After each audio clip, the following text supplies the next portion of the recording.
السلام عليكم، ان شاء الله ربي يكون نهاركم زين. اليوم باش نعملوا مع بعضنا وصفه متاع مايونيز في الدار من غير عظم، من غير بيض ومن غير فخوماج. وصفه سهله على الاخر، هاكم تشوفوا النتيجه. القوام متاعها كيفاه، منظرها كيفاه، وبنينه بنينه بنينه على الاخر كيما ناخذوها في الشارع بطريقه سهله برشا. انا هاكم تشوفوا، تابعوني الاخر وباش نعطيكم بونوس في اخر الفيديو تشوفوا حاجه اخرى. بالنسبة للمقادير سهلين على الاخر، لان عندي كيس قهوة صغير فيه الحليب لازم يكون بارد، مهم برشا، مش مجمد اما بارد من الثلاجة.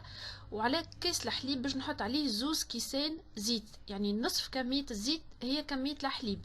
بنفس القياس بالطبيعة تاخذوا حتى كيس كبير وتاخذوا نصه كيس حليب كما فسرت لكم. لهنا عندي شوية ثوم، بعد اقل حتى من ربع متاع راس ثوم، سنة ثوم يا ربي مش راس ثوم.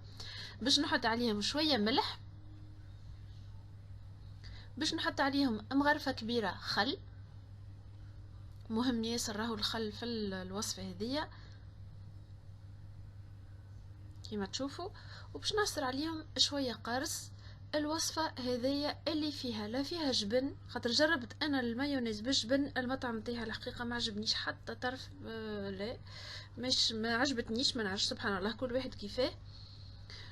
تنجموا تستعملوا اذا كنت تحبوها اخشن، اذا كان عندكم الموتارد. انا كيما وريتكم هذه هي اللي عملتها. وتوا بالخلاط هذايا مهم تحطوا في وعاء صغير، ما تحطوهش في وعاء يكون عريض برشا. وبالخلاط هذايا مهم برشا، والا بالبلاندر، اما لازم يكون كيف معناها ما يكونش كبير برشا، خاطر باش تضيع الخليط والا تضاعفوا الكميه، تعملوا بالكيس الكبير.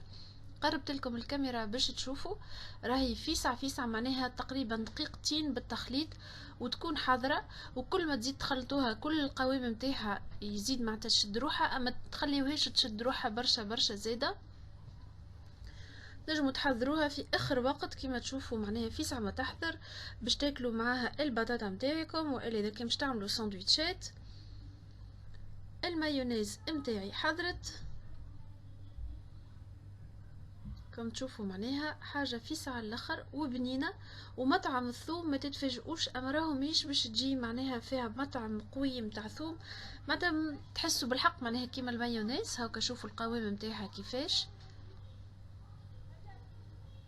والحليب كيما فسرت لكم راهو لازم يكون بالثلاجه، مهم معناها الحكايه هذيا. كم تشوفوا القوام متاعها وخفيفه من غير بيض ومن غير ريحه العظم. فما عبيد، انا وحده من الناس ما نحملش البيض، كم تشوفوها كيفاش. وتنجموا تخليها في الثلاجة حتى نهارين. اعملوا كمية صغيرة مادام فيسع ما تحضر، ما تعملوش كمية ديما كبار توا مع الدنيا سخنت.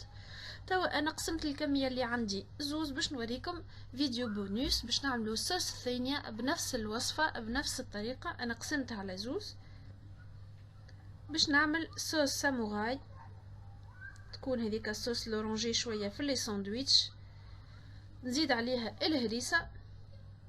انا واحدة من الناس نحبها حارة، باش نزيد عليها شوية فلفل مرحي، اما هذيا معناها اختياري، تنجموا تزيدوا كيما تنجموا ما تزيدوش. ونشوفوا شويه وباش نخلطها وتكون الصوص ساموراي متاعي حضرت. شفتوا معناها حاجه سهله على الاخر ما فيها حتى شيء.